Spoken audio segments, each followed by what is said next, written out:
Bonjour à toi et bienvenue sur ma chaîne Vers son propre chemin. J'espère que tu vas bien et que tu as passé un bon début d'année. On se retrouve aujourd'hui pour les énergies du lundi 11 janvier 2021 au dimanche 17 janvier 2021. Comme précédemment, les énergies de la semaine sont décomposées en trois vidéos. On se retrouve ici pour la vidéo concernant le domaine d'action, c'est-à-dire toi dans ton action, que ce soit dans ton travail, dans des projets personnels, dans des projets créatifs, des projets sportifs, l'action au quotidien. Donc on va commencer trois cartes avec le Laïcir Tarot de Chris Anne et une carte conseil que je prends du Oshozen Tarot. Donc notre carte bilan cette semaine, où on en est dans notre action.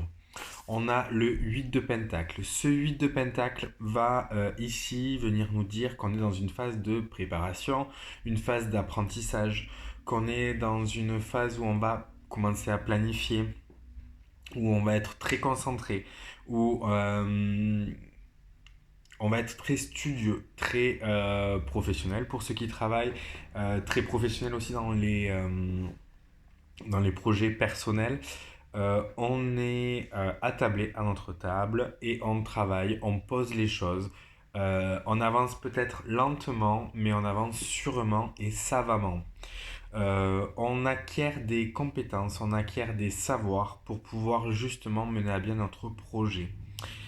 Il y a peut-être un peu on est un peu peut-être dans une phase d'attente où on n'est pas vraiment dans l'action, où on est plus dans la préparation et où on attend justement que ce soit le bon moment. Et effectivement, avec le contexte actuel, il y a peut-être des projets qui prennent un peu plus de temps ou qu'il faut retravailler, voir différemment.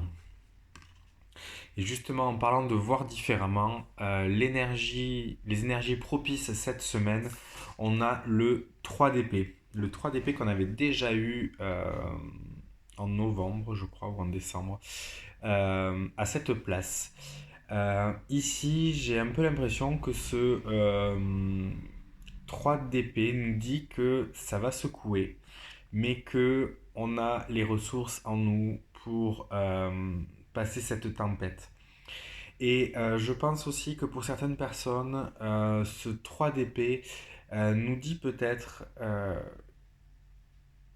il agit un peu comme un catalyseur, c'est-à-dire que il va ici venir nous dire d'utiliser différemment, d'utiliser nos émotions, nos peurs, nos souffrances passées, de les utiliser pour justement amener quelque chose de positif.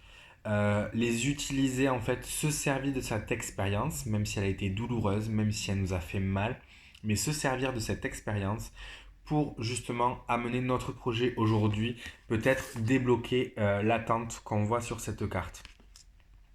On est vraiment là, cette carte, elle nous dit vraiment, prends cette douleur, prends ce que tu as au fond, prends ces cicatrices et justement exprime-les. Trouve un autre moyen peut-être de communication et justement sers-toi de ton action pour les communiquer.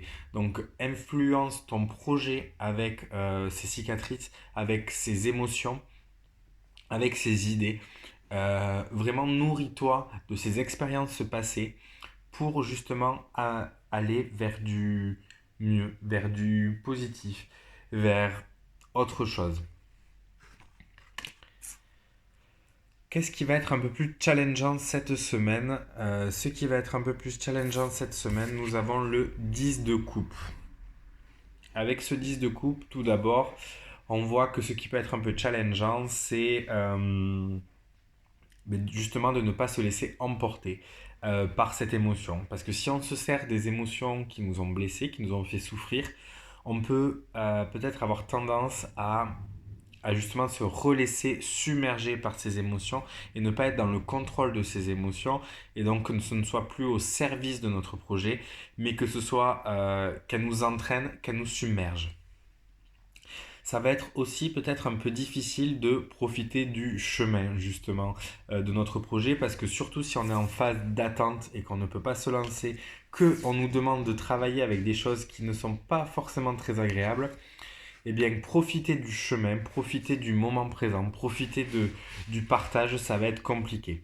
C'est une carte qui va nous dire également, une fois de plus, que ce qui est compliqué aussi, ça va être notre relation à l'autre, notre émotion avec l'autre dans nos projets.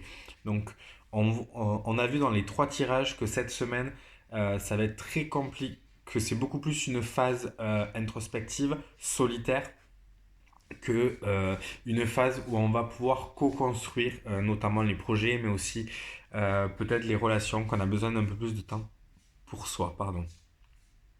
Donc voilà, c'est ce que m'évoque ce 10 de coupe, cette difficulté à profiter du moment, cette difficulté à justement ne pas se laisser emporter par nos émotions et ne pas profiter donc du positif, de cette énergie positive qui rayonne, mais qui va peut-être rayonner d'une façon dont on ne s'attend pas, et ça va peut-être passer par une phase un peu plus compliquée. Et donc on va finir avec la carte conseil du Oshozen Tarot, où on a le 7 de coupe, donc encore des coupes, où on a les projections. C'est une carte qu'on a déjà eue. Pour moi, cette carte vient ici nous parler nous conseiller de ne pas projeter dans notre action.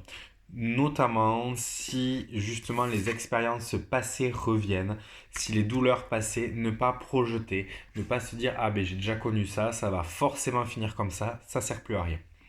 En pensant comme ça, on va le matérialiser. On a une pensée créatrice et cette pensée, il faut vraiment ne pas projeter des pensées négatives qui vont peut-être nous ralentir ou qui vont créer des difficultés, des obstacles dans notre cheminement. Il y a toujours l'idée avec ces projections de la personne que je suis, la personne que je renvoie, que je crois renvoyer, et la personne que l'autre perçoit. Euh, c'est différent. Donc, ne pas se fier sur les perceptions qu'on a, ou qu'on croit renvoyer, du moins, et vraiment clarifier. Je pense que c'est une semaine où on a besoin de clarifier, d'être précis, de ne pas faire de suppositions. On est là, on a une question, on la pose, on a quelque chose à dire, on le dit. Et pour que nos projets avancent, il faut les clarifier. Il ne faut pas projeter ou se dire que l'autre, ah bon, mais si je dis ça, il va comprendre. Non, on va être vraiment dans la précision. On va vraiment apporter de la clarté euh, dans notre communication. Voilà, j'espère que ce tirage sur le domaine d'action t'aura apporté des informations. Je rappelle que c'est un tirage général. Donc, s'il ne te parle pas, ce n'est pas grave. Prends vraiment ce qui résonne avec toi. S'il y a des choses qui te parlent et d'autres pas, prends les choses qui te parlent. Et si tu vois autre chose dans les cartes, n'hésite pas à te faire confiance et à suivre ton intuition. N'hésite pas non plus à aimer cette vidéo si elle t'a plu, à la commenter, à me dire ce que tu en as pensé, même si il y a des choses peut-être pour que je m'améliore, n'hésite pas, on est là pour échanger, pour partager. Donc je suis tout à fait ouvert. Retrouve l'intégralité du tirage en photo sur mon Instagram. Tu as le lien juste en dessous dans la barre d'infos. Tu as également mon Facebook et une adresse mail. Le mieux étant quand même de me contacter sur Instagram. N'hésite pas ou à laisser un petit commentaire juste en dessous. Je te souhaite une très belle semaine et je te dis à très vite pour avancer ensemble vers son propre chemin.